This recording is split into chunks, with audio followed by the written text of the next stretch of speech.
autre dimension des RH qui est l'impact que la politique RH a sur la culture d'entreprise.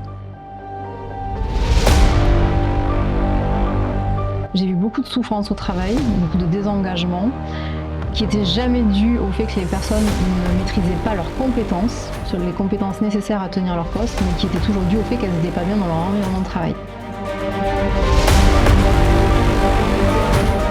Dans l'entreprise, dans la dernière entreprise où j'étais, on avait connu qu'en fait c'était ok, tout le monde avait le même format de rémunération, le même montant de primes. Et par contre, il y avait une enveloppe qui était dédiée pour payer des extras pour ceux qui venaient. C'était plus à la main du manager, c'était à la main de l'équipe.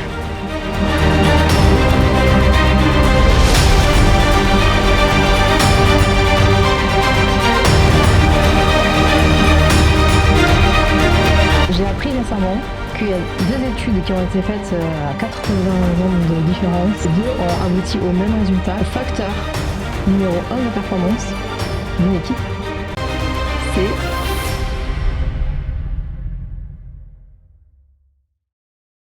Eh bien, bienvenue dans ce nouvel épisode de l'Odyssée des leaders, le podcast qui vous est proposé par Dale Carnegie. Et aujourd'hui, j'ai le plaisir d'accueillir Julie. Donc Julie qui a fait toute sa carrière en tant que RH, qui a plein d'idées, plein de convictions sur le rôle des RH. Et bien Julie, je te propose de te présenter ton parcours et ce que tu fais aujourd'hui. Merci pour l'invitation. Donc, tu l'as dit, j'ai la casquette RH, j'ai fait un master et j'ai travaillé une 15aine d'années dans des univers très variés. J'ai connu les grands groupes, plutôt dans l'industrie, en France, mais aussi en Inde et en Chine. Donc, j'ai été très tôt vraiment baignée dans les sujets de la multiculturalité en entreprise. J'ai travaillé dans l'univers start-up. J'ai cofondé un incubateur à start-up. J'ai travaillé dans l'univers du conseil RH aussi. Et j'ai été DRH d'une PME d'un grand groupe, enfin d'une filiale d'un grand groupe, donc plutôt le format PME. Donc voilà, j'ai connu tous ces univers. Et c'est très intéressant parce qu'il y a des problématiques qu'on retrouve un peu partout. Ok. Et aujourd'hui, du coup, qu'est-ce que tu proposes ? Et donc, j'ai développé des convictions à travers toutes ces années. Et donc, depuis 3 ans maintenant, quasiment, je suis entrepreneuse. Et je développe une méthodologie de recrutement différente. Alors que j'ai appelé dès le début sans CV, mais en tout cas qui va au-delà du CV. On aura peut-être l'occasion de développer parce que c'est lié avec tout ce dont on va discuter aujourd'hui. Super. Eh bien, écoute, je pense qu'on peut directement un peu plonger dans le sujet. Donc, on sait que le métier de RH est très divers, donc il y a beaucoup de palettes. Et aujourd'hui, tu voulais mettre, je pense, un coup de projecteur sur quelque chose qui te paraît essentiel dans ce rôle. Donc, si tu veux bien nous en dire un peu plus sur cet aspect que tu considères être important et pour les performances des entreprises. Oui, je pense qu'on est de plus en plus nombreux à porter ce message que voilà, les RH, c'est une fonction qui est connue pour être garante des compétences dans une organisation. Donc, elle va recruter, elle va former, elle va décider comment on rémunère les collaborateurs. Et c'est OK, je ne dis pas qu'il faut repenser ça.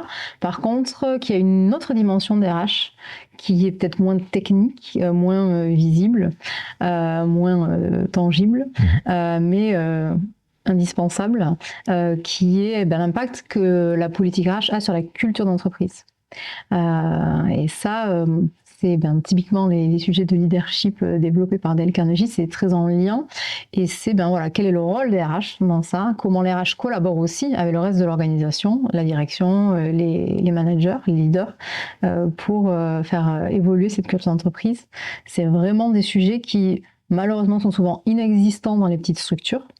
Et même dans les grandes entreprises, c'est pas toujours sur le devant de la scène. Ok, tu peux un peu développer du coup, donc quelles propositions tu fais, donc justement, qu'est-ce que peuvent faire les RH pour venir effectivement fédérer les équipes, engager peut-être, et donc en tout cas contribuer à cette culture d'entreprise. Oui, alors il y a certainement plein d'autres choses, mais le focus que j'aimerais faire aujourd'hui, c'est plus en termes de posture.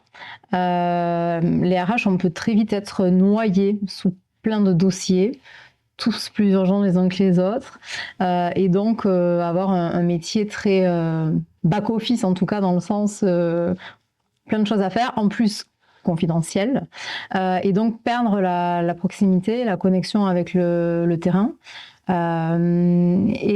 Donc pour moi le levier numéro 1 c'est de la proximité et du coup c'est un changement de posture de expert à facilitateur de quelque chose, faciliter la vie en entreprise. Et par exemple, pour partager mon expérience, sur mon dernier poste de DRH, j'avais carte blanche pour définir une stratégie RH un peu innovante, c'est-à-dire OK pour sortir des clous et de faire des choses un peu différentes de ce qu'on faisait jusqu'à présent. J'aurais pu le construire moi avec quelques-uns de mes collaborateurs RH j'ai la connaissance experte, mais j'aurais embarqué personne. Donc je l'ai pris à l'inverse. J'ai invité les collaborateurs de toute l'entreprise à venir à mes côtés discuter de tous ces sujets, identifier qu'est-ce qui marche et qu'on veut surtout pas perdre, qu'est-ce qui marche pas, qu'est-ce qui est un irritant, voilà, faire le tour de la question et pour construire une politique basée sur ces éléments-là. Et ça demande, c'est simple à dire, mais c'est vrai que ça demande une certaine humilité, un peu d'audace au début. Ils pensent qu'il y a beaucoup de méfiance, mais pourquoi la RH voilà, qu'est-ce qui se cache derrière ça? Donc les premiers pas sont pas forcément simples, parce que ça incarne un changement, mais la suite, voilà, c'est de la confiance qui se crée, de la proximité, et puis c'est du coup synonyme d'engagement. Ok, si on reste sur cet exemple-là, qu'est-ce qui s'est passé? Donc effectivement, j'entends bien les gens. Donc les RH, c'est toujours quelqu'un qui peut avoir un jugement sur ma carrière, des choses comme ça. Donc toujours peut-être ce déficit de confiance parfois, hein, à tort ou à raison. Et là, quand tu as pratiqué un peu cette proximité, quels ont été les résultats que tu as pu voir sur la culture d'entreprise justement? Alors, il y en a eu à plusieurs niveaux. Le premier, c'est déjà qu'on a été beaucoup plus créatifs tous ensemble. Parce qu'on s'est nourri de l'expérience de 100 collaborateurs qui avaient des vies professionnelles avant, évidemment. Et donc, ça nous a permis aussi d'avoir un mapping beaucoup plus complet de qu'est-ce qui se pratique ailleurs. Voilà, le benchmark était riche. Donc, tous ensemble, on est beaucoup plus créatifs. Ça génère de l'adhésion. Ça a permis aussi en interne que quand je organisais ces fameux focus group, c'était pas les collaborateurs d'une équipe ensemble, c'était plusieurs équipes qui se mélangeaient. Donc, ça leur a permis de se rencontrer sous un autre angle, de créer vraiment de la transversalité entre eux. Ça a créé une confiance même avec les collaborateurs qui étaient vus comme les plus challengeants pour les RH, qui étaient à la pointe de la convention collective, des nouveaux, qui en fait étaient des alliés, qui me faisaient de la veille et avec qui on travaillait vraiment en collaboration. En fait, c'est vraiment transformer la relation. Et le plus marquant, c'est que malheureusement, est arrivée la crise de Covid, vraiment pas longtemps après. Donc, je ne peux pas dire que j'ai eu le temps de voir les fruits de cette politique RH déployée, parce que le Covid est venu, et vu qu'on faisait de l'innovation, on a été très impactés. Donc, il y a des projets qui ont été fermés, et donc, il y a eu des licenciements. Donc là, on a connu une crise, alors qu'avant ça, tout allait très bien. Et c'est là, pour moi, le plus marquant. C'est qu'en fait, la confiance était là, la proximité était là, et j'ai licencié pour la première fois de ma carrière, en télétravail, en pleine crise Covid, et la confiance n'a jamais été ébranlée. Et des années après, j'ai encore des contacts chaleureux avec ces personnes, parce qu'on avait appris à se connaître, qu'un lien était créé, et que j'ai pu les accompagner dans cette procédure, qui était évidemment pas du tout positive, mais les accompagner et trouver ensemble des solutions pour chacun. Parce que c'est aussi la force du réseau de tous qui ont fait qu'on a pu permettre à tous de rebondir et que personne ne s'est retrouvé sans poste à l'issue de la procédure. Donc ça a quand même une portée assez forte. Ok. Donc là, on part d'une situation. Alors, je me fais un peu l'avocat du diable, peut-être pour certaines RH qui peuvent dire oui, bah ça c'est bien, mais moi j'ai pas cette mission ou j'ai pas le temps. On va dire, c'est souvent un argument. Voilà. Non, mais c'est sûr, il y a plein Qu'est-ce que si on fait un pas en arrière de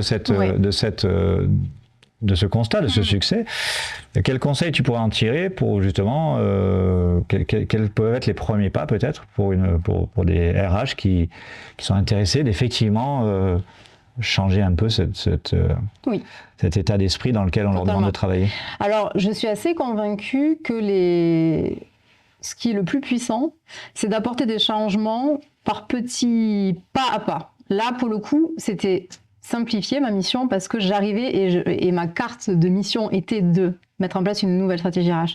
Quand on est dans le quotidien, c'est prendre le temps de se questionner sur mes activités RH. Et je peux donner l'exemple du recrutement que je connais maintenant assez bien. Qu'est-ce que je peux faire différemment pour apporter cette proximité, ce changement de posture et apporter cette transversalité, cette collaboration. Donc un exemple concret, c'est il y a un poste qui s'ouvre, que ce soit une création de poste ou un remplacement. Est-ce que avec le manager on rédige la fiche de poste comme on a l'habitude de le faire et on part sur notre recrutement parce qu'on est les décideurs, ou est-ce que en fait on va voir l'équipe et on prend le temps de faciliter la discussion de quelles sont vos attentes, quel est votre besoin vous précis dans votre réalité à vous, et comment on aligne les attentes qui sont d'un point de vue stratégique et les attentes du terrain. Voilà, donc c'est ces petits changements qui n'ont l'air de rien comme ça, mais on ne fait jamais en fait, très rarement, qui permettent de recréer cette transversalité. Et donc, je donne l'exemple du recrutement, mais c'est certainement vrai pour plein d'autres sujets. Donc ça peut être des petites actions qui commencent à libérer du temps, qui vont donner plus de temps pour d'autres. Des petites actions qui apportent cette proximité. Ah ok, déjà. Au début, malheureusement, elles font pas gagner de temps. Au début, ça prend quand même peut-être plus de temps de prendre le temps d'aller collecter les attentes d'une équipe et d'aligner tout le monde que de rédiger une fiche de poste ou de copier-coller la précédente. Par contre, ça fera gagner du temps en fin de course, quand on aura embarqué l'équipe, quand elle aura été partie prenante aussi des entretiens, que le candidat choisi aura été validé par certains membres de l'équipe, en plus du manager et du RH, ça facilitera l'intégration, la greffe prendra mieux, et puis petit à petit, on fait ce travail sur la cohésion d'équipe. Donc, c'est pas du temps de gagner, là, dans l'immédiat. Okay, là, c'est sûr. Ouais, c'est vrai. Et restons sur le recrutement, du coup, parce que c'est un peu aussi... je pense qu'il y a vraiment une méthode que tu es en train de proposer. Est-ce que tu peux nous en dire un peu plus? Et voyons comment ça peut donner des idées, peut-être, à des RH sur changer, dès le recrutement, avoir un impact peut-être sur la culture d'entreprise. Donc, pour remettre du contexte, moi, j'étais RH généraliste, et le recrutement, c'est ce que j'aimais le moins faire en tant que RH. Vraiment, trier des CV, mener des entretiens d'évaluation. C'était... si je pouvais éviter, j'évitais. Et c'est marrant parce qu'aujourd'hui, j'en fais mon activité principale. Pourquoi ? Parce que, en tout cas, ma grille de lecture, c'était... J'ai vu beaucoup de souffrance au travail, beaucoup de désengagement, qui n'était jamais dû au fait que les personnes ne maîtrisaient pas leurs compétences, sur les compétences nécessaires à tenir leur poste, mais qui était toujours dû au fait qu'elles n'étaient pas bien dans leur environnement de travail. Ça prend plein de formes. Ça peut être lié à la culture d'entreprise, à l'équipe, mais pas bien dans son environnement. Et quand on est dans cette situation, on n'a pas de levier. Ni le collaborateur en question, ni le RH. Là, on ne peut pas faire grand-chose en général. Les compétences, on sait. On forme, on fait une mobilité interne, c'est plus simple. Et donc, quelle est notre responsabilité, nous, en tant qu'RH ? C'était ma question pour éviter ça. Et je suis allée, du coup, re-questionner le process de recrutement, qui est quand même, en France, très orienté diplôme, expérience acquise, compétences acquises. Parce que le premier filtre, c'est le CV. Le CV, il nous révèle que ça. Après, en entretien, on creuse des petites bribes de motivation et autres. Mais notre premier filtre, c'était quand même le socle des compétences acquises.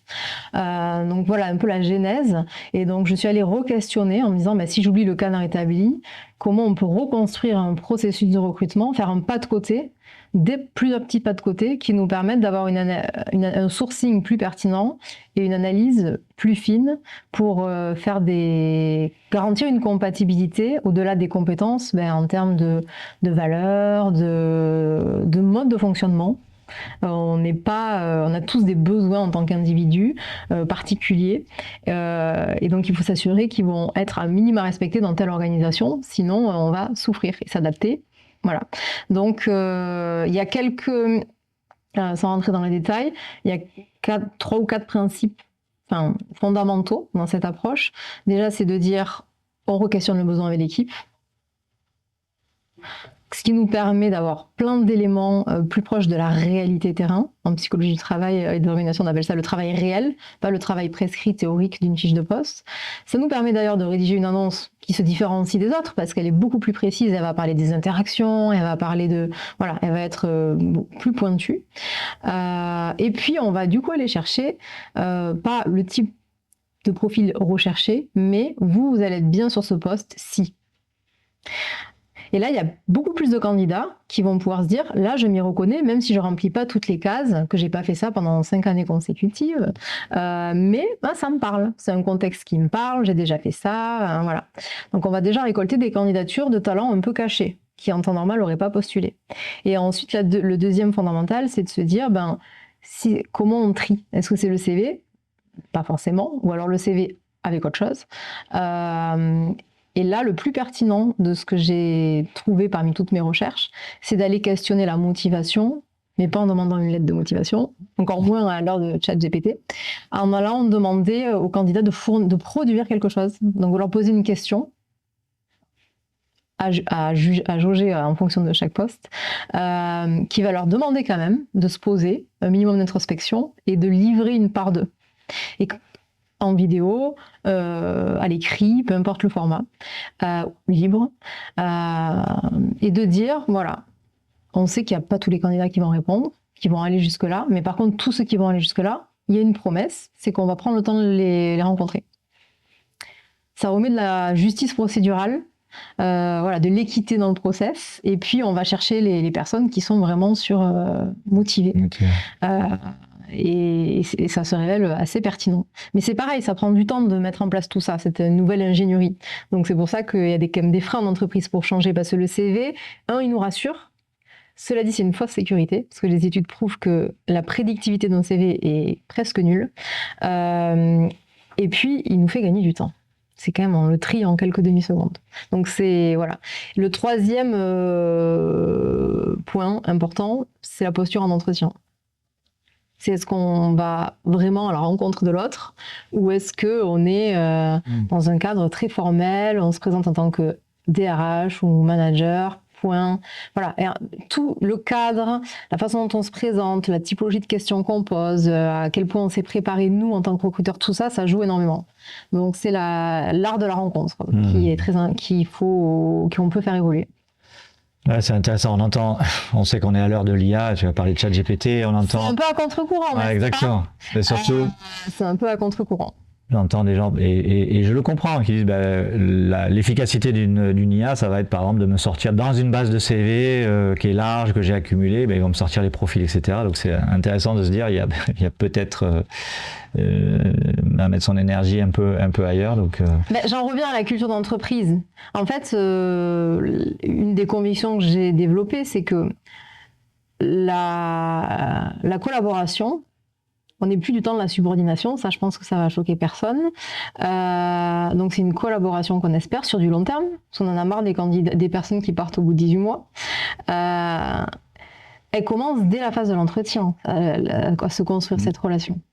Donc si dès cette phase-là, l'expérience candidat, elle est déshumanisée, et là on n'est pas sur un rapport de confiance, ça impacte tout le reste en fait. Donc je dis pas qu'il faut pas du tout utiliser d'outils, mais par contre je pense que ils doivent venir en appui, mais pas prendre le dessus sur le processus.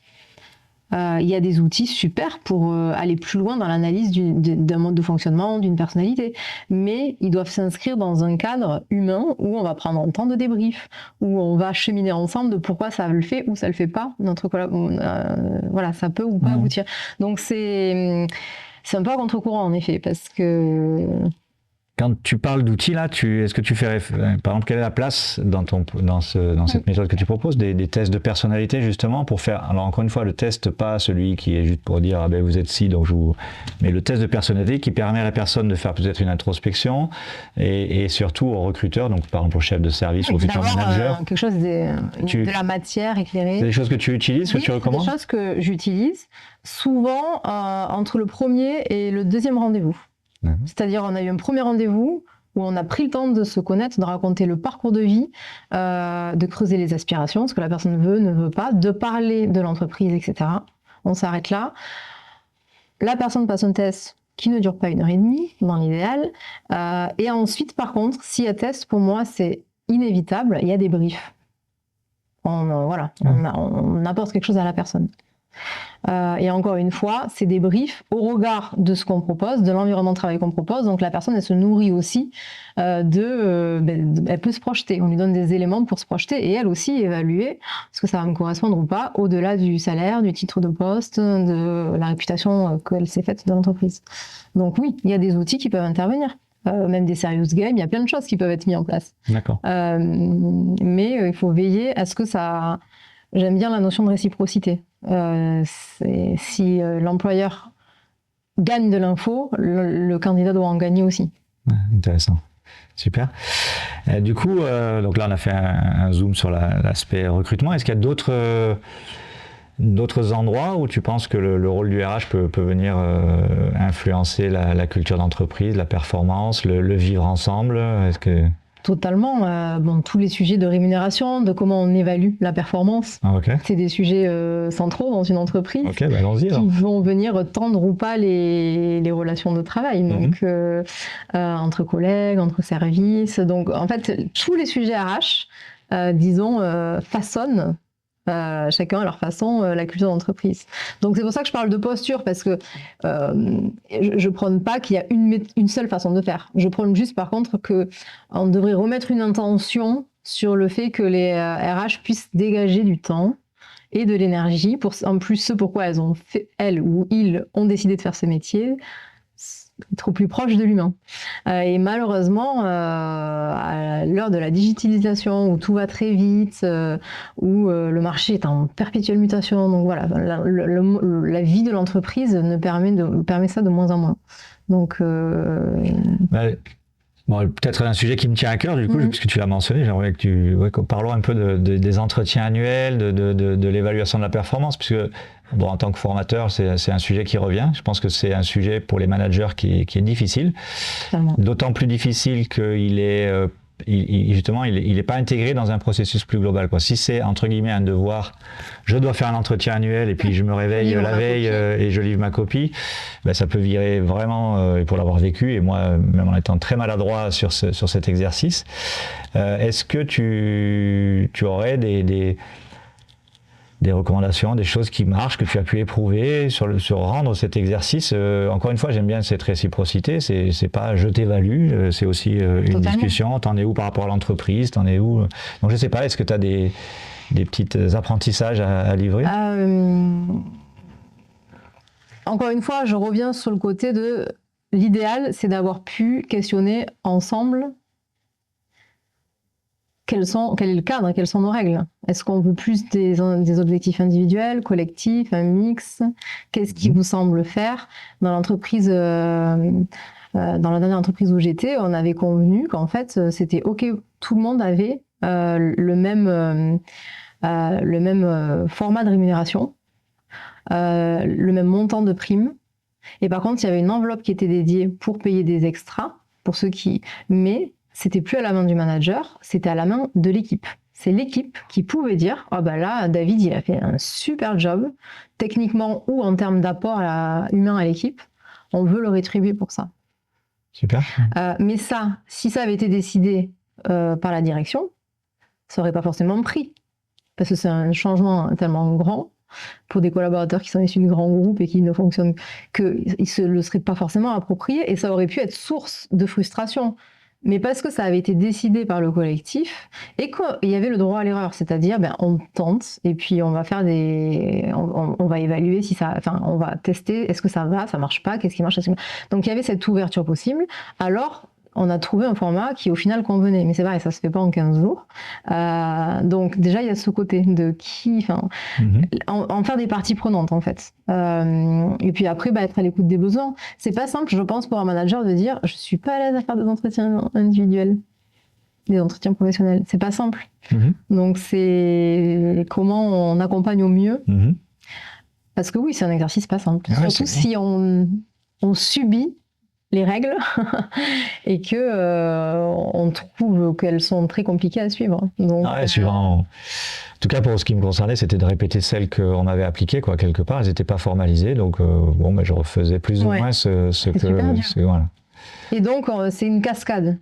Et puis, c'est ça qui aboutit à ce que le collaborateur, il parte de là pas vraiment motivé, sans grand signe de reconnaissance. Voilà, il se sent pas au mieux de ce qu'il pourrait se sentir. Excellent. Est-ce qu'il y a un autre sujet que tu voulais aborder, qui te tient à cœur sur ce sujet, qui va forcément toucher beaucoup de personnes qui travaillent dans les RH, qui ont envie. Je pense que, comme tu l'as dit, ce métier, c'est ça au final, c'est de venir contribuer à la culture, à la performance. Donc, est-ce qu'il y a un sujet qu'on pourrait aborder? Tiens, tu as dit le mot performance. J'ai appris récemment, et alors là, ça m'a bluffé, qu'il y a 2 études qui ont été faites à 80 ans de différence, vraiment dans des contextes très différents, mais les 2 ont abouti au même résultat. Il y en a une de Google, l'autre qui est issue d'une méthodologie qui s'appelle l'élément humain. Google, c'était le projet Aristote, que le facteur numéro 1 de performance d'une équipe, c'est le sentiment de sécurité psychologique. Absolument. C'est pas les fixations des objectifs, etc. Donc, je reviens encore une fois à la culture d'entreprise, la façon dont les relations s'opèrent. Est-ce qu'il y a un autre sujet? C'est celui qui me passionne en ce moment, que j'essaye de comprendre, de m'approprier, c'est quelles sont les étapes du changement? Parce que je pense que ce que je dis aujourd'hui, la majorité des personnes se disent, bah oui, bien d'accord, j'ai rien inventé, très honnêtement.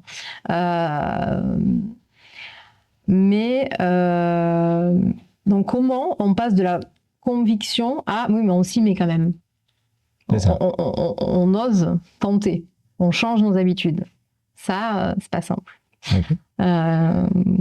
C'est effectivement un des grands sujets du podcast, c'est celui du changement et de voir est-ce qu'on le subit, est-ce qu'on le crée, est-ce qu'on l'attend, et si on veut moi j'ai beaucoup apprécié quand tu as dit voilà, tu as une carte blanche, quelqu'un qui te dit je te donne carte blanche pour changer et créer une nouvelle politique, et finalement la décision que tu as eue c'est d'impliquer en amont le maximum. Alors des fois un changement peut être top-down, ça existe. Mais toute cette adhésion humaine au changement, c'est vraiment au cœur de ce qu'on essaie de transmettre chez Dale Carnegie. Et en tout cas, de mes recherches et réflexions, ces étapes du changement, souvent, nous, on aime passer à l'action. Il y a plein d'étapes avant. Et notamment, prendre le temps de poser qu'est-ce qui nous fait peur, qu'est-ce qu'on peut y gagner, quelle émotion ça suscite, parce que ça va être différent chez chacun. Et voilà. Et si on ne fait pas cette étape, on passe à l'action, on perd beaucoup de temps et l'impact de la transfo est quand même moindre. Donc encore une fois, c'est vraiment, je crois que c'est en lean management. Il faut investir du temps en amont pour en récolter à la fin. Mais ça aussi, c'est un peu contre-intuitif. Bon, passionnant. Écoute, je pense qu'on pourrait t'écouter pendant longtemps et tu as certainement beaucoup de choses à partager. On a une tradition dans le podcast, on a l'héritage de Monsieur Dale Carnegie, donc qui a écrit ce best-seller, Comment se faire des amis, qui est vraiment un guide de leadership et qui est basé sur des principes de relations humaines. Donc le fil rouge, c'est de demander à nos invités, parmi ces 30 principes, d'en prendre un, et un qui résonne particulièrement, qui déclenche une anecdote. Donc je ne sais pas si tu as un à nous partager, si... Oui. Ça te vient. Donc tu n'es pas obligé de le reciter par cœur. Exactement, j'allais te dire, je ne suis pas bon élève, je ne l'ai pas appris par cœur, mais par contre c'était celui sur l'écoute. Active. Oui, c'est ça, oui. Qui a vraiment retenu mon attention. Moi, je l'ai apprise dans un contexte très particulier, cette écoute active. Je l'ai découverte il n'y a pas si longtemps que ça. Mais maintenant, j'arrive à la mettre à profit dans le monde, enfin, dans mon activité professionnelle. Et ça change en effet tout. Et donc, du coup, je l'ai apprise en accompagnement de fin de vie. J'ai fait ça en tant que bénévole au sein d'une association. Et en fait, on est là pour ouvrir un espace avec une personne qui est en grande vulnérabilité. Et on ne sait pas où elle en est, elle. On ne peut pas se mettre à sa place. Et on ne sait pas ce qu'elle veut nous apporter, du coup. Soit elle veut parler de la pluie et du beau temps, mais des fois, elle veut parler de sujets très profonds. Et parfois, on est en mesure de les accueillir, et parfois, non. Et des fois, ça nous dépasse. On se sent un peu comme un lapin. On reçoit une phrase ou une question, et on se sent comme un lapin dans les phares d'une voiture, et on se dit... Je peux pas lui dire je comprends, je peux pas lui dire ça va aller. Là, Et du coup, j'ai compris ce que c'était l'écoute active grâce à cette expérience. C'est écouter l'autre, mais c'est s'écouter soi en même temps. Et c'est être capable de dire, ben là, ce que vous venez de me partager, ça me touche profondément. Point. Et là, on se retrouve, parce que voilà, on se retrouve au centre et on est, voilà, c'est pas essayer de trouver des solutions, c'est pas analyser, c'est pas juger, c'est pas se dire, voilà, c'est juste sur le moment là, qu'est-ce que moi je ressens. Et ça change tout dans les relations professionnelles. Alors c'est très compliqué de faire ça H24, on est bien d'accord, en famille, c'est voire même quasiment impossible, je pense, mais le fait d'avoir goûté à ça, d'avoir touché ça du doigt, voilà, quand j'ai lu l'écoute active, c'est un des grands enseignements que j'ai eu. Super. Eh bien, écoute, merci, on va s'arrêter sur ces belles paroles. Je te remercie vraiment d'être venu partager ton expérience. Et merci à vous pour votre écoute, pour cet épisode de l'Odyssée des leaders dédié aux ressources humaines, et à très bientôt.